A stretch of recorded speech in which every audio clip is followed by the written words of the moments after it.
ఈ వీడియోలో వచ్చేసి మొఘల్ సామ్రాజ్యాన్ని పరిపాలించిన మొదటి మొఘల్లో అసలు పేర్ల గురించి చూద్దాం. మరి అదే విధంగా ఏ విధంగా గుర్తుపెట్టుకుందామో చూద్దాం. మరి మొఘల్ సామ్రాజ్య కాలంలో అతిపెద్ద మొత్తంలో సామ్రాజ్యాన్ని విస్తరించింది ఔరంగజేబ్. మరి ఇతని పేరు కూడా పెద్దగా ఉంటుంది. ఇందులో ఇచ్చినటువంటి 6 పేర్లలో ఏ పేరు అయితే పెద్దగా ఉందో అదే అతని అసలు పేరు అని గుర్తుపెట్టుకోండి. ఔరంగజేబ్ యొక్క అసలు పేరు అబుల్ ముజఫర్ మొహిద్దీన్ మొహమ్మద్ ఔరంగజేబ్ అని పిలిచేవారు. మరి తర్వాత వచ్చేసి ఇక్కడ హుమాయూన్ కి రండి. ఈ 2 పేర్లను ఎలిమినేషన్ చేస్తే తర్వాత ఎలా గుర్తుపెట్టుకోవాలో తెలుస్తుంది. మరి హుమాయూన్ యొక్క చివరి పదము నాతో ఎండ్ అవుతుంది. మరి ఇందులో ఎండ్ అవుతుంది నాతో, మరి ఇందులో స్టార్ట్ అవుతుంది ఎక్కడ నాతో స్టార్ట్ అవుతుందో అతని అసలు పేరని గుర్తుపెట్టుకోండి. హుమాయూన్. D option. నసిరుద్దీన్ హుమాయూన్ అని పిలిచేవారు. మరి ఇక్కడ బాబర్ తీసుకుందాం. ఫస్ట్ నుంచి చెప్తాం. బాబర్ వచ్చేసి బాబర్ లో 3వ అక్షరము బాబర్తో రాతో ఎండ్ అవుతుంది. కాబట్టి ఈ పదాలలో 3వ అక్షరము రా ఎక్కడుందో చూసుకుందాం. మొదటి దాంట్లో లేదు, సలీంలో లేదు, ఖుర్రం ఉంది కానీ 2వ అక్షరం. మరి నసిరుద్దీన్ 3వ అక్షరం ఉంది, ఆల్రెడీ హుమాయూన్కి వెళ్ళింది. ఇక్కడ కన్ఫ్యూజ్ కావద్దనే ఫస్ట్ హుమాయూన్ గురించి తెలియజేశాను.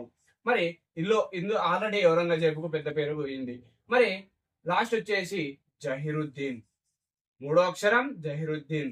మరి బాబర్ అసలు పేరు జహీరుద్దీన్ అని గుర్తు పెట్టుకునే ప్రయత్నం చేయండి. ఆ తర్వాత అక్బర్. మరి అక్బర్ పేరు ఎలా గుర్తు పెట్టుకోవాలంటే జలాలుద్దీన్ అక్బర్ అని 2-3 సార్లు కంఠస్థం చేయండి, ఈజీగా గుర్తుండిపోతుంది. కాబట్టి ఆప్షన్ వచ్చేసి ఏ. మరి జహాంగీర్ అంటే ప్రపంచ విజేత. ఏ విజేత? ప్రపంచ విజేత. విజేతకు ఏం చేస్తామండి?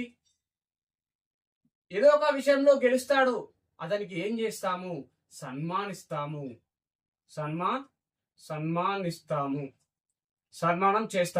మరి సన్మానం చేసే మొదటి అక్షరం ఏంటండి? సా. మరి ఈ పదాలలో మొదటి అక్షరం ఏది ఉందో అదే అతని పేరు అని గుర్తుపెట్టుకోండి. ఆప్షన్ వచ్చేసి బి అండి. షాజహాన్. షా ఉంది, షాక్ అని గుర్తుపెట్టుకోండి. షాజహాన్ షాక్ అని గుర్తుపెట్టుకుంటే కాతో ఏదైతే స్టార్ట్ అవుతుందో అది అతని పేరు అని గుర్తుపెట్టుకోండి. షాజహాన్ అసలు పేరు ఖుర్రం. మనము నార్మల్ గా చదివేటప్పుడు గుర్తుంటుంది అండి.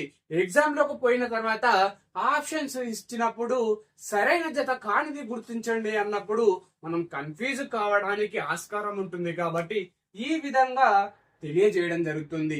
ఇంకా వేరే విధంగా మీకు తెలిస్తే కామెంట్ రూపంలో తెలియజేయగలని మనవి చేసుకుంటున్నాను. మరి ఇలాంటి వీడియోల కోసం సబ్స్క్రైబ్ చేసుకోండి. మరి పోటీ పరీక్షలకు ప్రిపేర్ అవుతున్నటువంటి ఎంతో మంది విద్యార్థులకు, సోదరీమణులకు షేర్ చేస్తారని అనుకుంటున్నాను.